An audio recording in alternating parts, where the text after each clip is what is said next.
I wanted to talk briefly about the kind of philanthropy landscape, or the kind of world that we're operating in at the moment, in the hope that that will kind of highlight some of the things that I'm working on that might make a difference to the world that you're working in. One resource I really would encourage everyone to have a look at, and it came up last year. It was a piece we were pleased to be involved with. Is called The Modern Philanthropist, which was put together by Barclays Private Bank, and it kind of shows a number of statistics that I think are probably quite relevant for organisations who are here.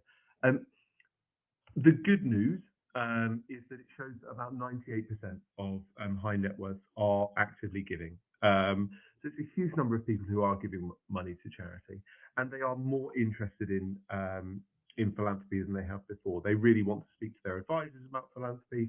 They want to receive more advice around philanthropy, and the overall amount that they are giving is also raising. So I think that's a positive picture, especially when we look at the trends around some of the other forms of giving. If we look at things like some corporate giving or other forms of giving are kind of plateauing or going down, we know that high net worth giving is on the rise. So that is a positive thing for the sector.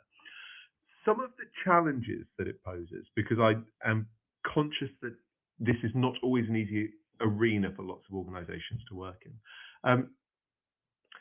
Donors find our sector very confusing. There are about 168,000 charities. There's loads more social enterprises. There's loads more smaller and unconstituted groups.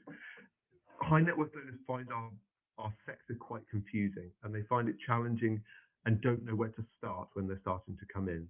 And I think that's something that we need to take on board as to how we can kind of better tell our story as a sector and better show the impact that we have as a sector. They do experience confidence barriers around confidence and transparency. So 28% of donors find it difficult to access clear information on impact, and about 25% are overwhelmed by sector complexity. So that's just to give you a kind of bit of a picture there. Impact and credibility are decisive for major gifts. So most high net worths are likely to give major gifts to charities that can provide clear information about their goals, about their approach, and about their impact. One of the things that we're seeing very much is that if you are to work in my world and work in philanthropy, the thing that we talk about the most is the kind of next generation of givers, or the great wealth transfer, and how money is moving to a new generation of people. They are much more sophisticated when it comes to understanding around impact and wanting charities to kind of have clearer measures around their impact as well. And we'll talk about some of that a little bit later. They tend to support quite a range of different causes, so 3 or 4 different causes, and not always connected. Philanthropy is very personal to us as individuals. The causes that I personally give to are different to the causes that you will give to. So people can give to relatively unconnected things. There are some areas that do slightly better. Health, environment, social justice are all quite well known within the sector as doing quite well within that space.